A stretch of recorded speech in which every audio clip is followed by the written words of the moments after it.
Happy Tuesday. How you guys doing today? Hopefully well. All right. Hopefully you guys are starting to kind of get the hang of things. You'll have challenge questions like you would in class. Those are more geared towards review. And then you'll have some sort of a math lesson. This is your math lesson. So right now I'm going to pitch to you the concept. You guys are going to work on 3 questions, Tuesdays.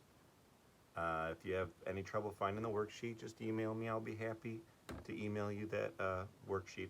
It's not interactive. You just write down your answers on a piece of paper and then see how you did afterwards with my next video. All right? Here we go. Ladies and gentlemen, we have a table, okay? It's called a table. And you have an X column and you have a Y column. Now, people want to get like freaked out by, oh my gosh, there's an X and there's a Y. All the X is saying is we have the numbers on this side. Sometimes they're given to you, sometimes they're not given to you, and you can just plug in whatever you want. In 5th grade, they're always going to give you either X or Y, okay? So they're going to say X is 0, 1, 2, 3, 4. Find Y. So if the number is 0 and it's, let's say, X plus 10 equals Y, in this row, X is 0. So Y has to be 10. Because it would be 0 plus 10 equals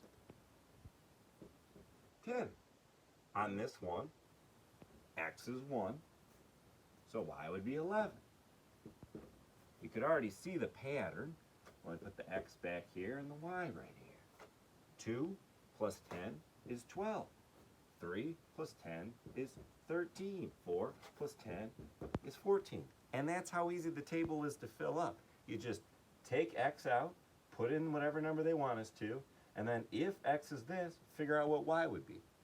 Back in 4th grade, I think they called these input-output tables, something along those lines. Same thing, except for you're actually using algebra.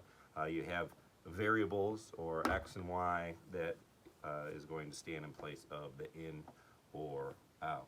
So you have 3 questions. They're all tables. First time it says add 3 to each X to find Y. So X plus 3 equals Y. So 0 plus 3 equals, and then fill that out. The second one says complete the table to show X minus Y equals 2.